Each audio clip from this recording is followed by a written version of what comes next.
جو لوگ کہتے ہیں امام حسین کربلا میں کیوں گئے، میں انہیں کہتا ہوں امام حسین حضور کی گود کے پالے ہوئے تھے، کمزور ایمان والے نہیں تھے کہ دل میں ہی کڑتے رہتے اور ظلم کو اور جبر کو اور زیادتی کو اور ناانصافی کو ہاتھ اور زبان سے نہ روکتے۔ حضرت امام حسین کے خطبے دیکھ لیجئے، قدم قدم پہ خطبے دیے۔ محمد بن حنفیہ کے نام جو آپ نے وصیت نامہ لکھا تھا، آپ نے فرمایا انی لم اخرج عاشرا ولا بطرا ولا مفسدا ولا ظالما، میں سیر سپاٹے کے لیے نہیں جا رہا اور نہ ہی میں اپنی کسی خواہش کی تکمیل کے لیے جا رہا ہوں۔ میرے اہداف میں، میری خواہشات کے کسی گوشے میں یہ موجود نہیں ہے کہ میں تخت و تاج حاصل کر لوں گا۔ انما خرجت لطلب الاصلاح فی امت جدی، میں اپنے دادا کی امت کی اصلاح کے لیے جا رہا ہوں۔ ارید ان آمر بالمعروف وانہی عن المنکر، میں امر بالمعروف اور نہی عن المنکر کے جذبوں سے مالا مال ہو کے میں اس سفر کو اختیار کر رہا ہوں۔ جب شریعت کا مذاق اڑایا جا رہا ہے، شریعت کی شکل بدلی جا رہی ہے، خلافت کا رشتہ قرآن سے ٹوٹ گیا ہے اور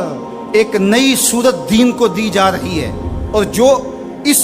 سانچے میں ڈھل کے دین نکلے گا وہ محمد عربی کا دین نہیں ہوگا،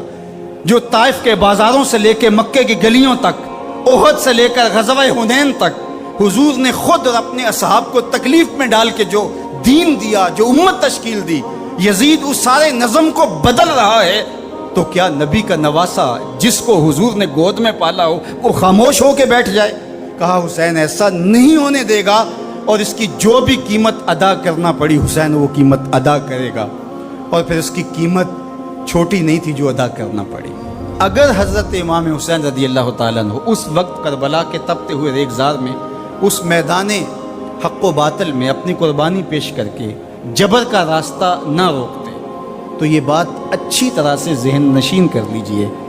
اسلام کی یہ شکل جو آپ کو دکھائی دے رہی ہے یہ موجود ہی نہ ہوتی۔ دنیا کے اوپر کتنی تہذیبیں، کتنی ملتیں اور کتنی اقوام،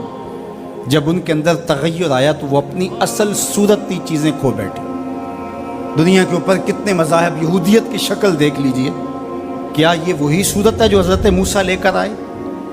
عیسائیت کی شکل دیکھ لیجئے، کیا یہ وہی صورت ہے جو حضرت عیسیٰ لے کر کے آئے؟ ابھی کچھ دن ہی نہیں گزرے تھے تو حواریوں کے بعد جو ہوا اور جس طرح سے دین عیسیٰ کا حلیہ بگاڑ کے رکھ دیا گیا، جس طرح موسوی دین کی شکل تبدیل کر کے رکھ دی گئی، تو کیا دین محمدی کی شکل باقی رہ جاتی؟ جب یوں دین کی صورت اور شکل کو بدلنے والے میدان میں آپ موجود ہوئے تھے، لیکن باقی ادیان، باقی تہذیبیں، باقی ملل، باقی قومیں، ان کی شکل اس لیے تبدیل ہو گئی کہ اس شکل کو بچانے والا کوئی حسین وہاں نہیں، اور یہاں اس دین کی اصل صورت اور شکل اس لیے موجود رہی کہ اس دین کو بچانے والا حسین ابن علی موجود تھا۔ مسٹر گوکھلے نے کہا تھا کہ اگر حسین ابن علی رضی اللہ تعالی عنہ نہ کھڑے ہوتے تو اسلام یا تو مٹ ہی جاتا، اور اگر موجود رہتا تو اس کی وہ شکل نہ ہوتی جو محمد بن عبداللہ لے کر آئے تھے، اس کی شکل وہ ہوتی جو یزید پیش کر کے جاتا۔ لیکن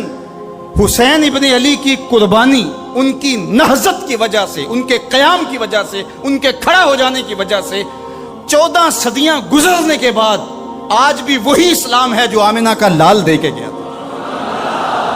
یہ حسین ابن علی کا کام ہے جو حسین نے کیا، اس لیے حضور نے ناز کیا حسین پر، کہا کہ حسین منی و انا من حسین، حسین مجھ سے ہے اور میں حسین سے ہوں۔ یہ مجھ سے ہے کہ میری بیٹی کا بیٹا ہے، میری نسل ہے، میرا نسب ہے،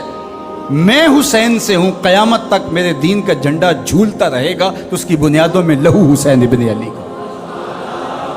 حضرت امام حسین رضی اللہ تعالی عنہ نے ایک بات کہی تھی، جب بیعت کا آپ سے مطالبہ کیا گیا تو آپ نے یہ نہیں کہا کہ میں یزید کی بیعت نہیں کرتا، بلکہ آپ کا جملہ تاریخ ساز ہے، بڑے لوگوں کا کلام بھی بڑا ہوتا ہے اور حکمت کے نور سے بھرا ہوا ہوتا ہے، قیامت تک ایک نسب العین دینا تھا۔ یہ نہیں کہا کہ حسین ابن علی یزید کی بیعت نہیں کرے گا، بلکہ کہا مثلی لا یبایع مثلہ، میرے جیسا اس جیسے کی بیعت کیسے کر سکتا ہے؟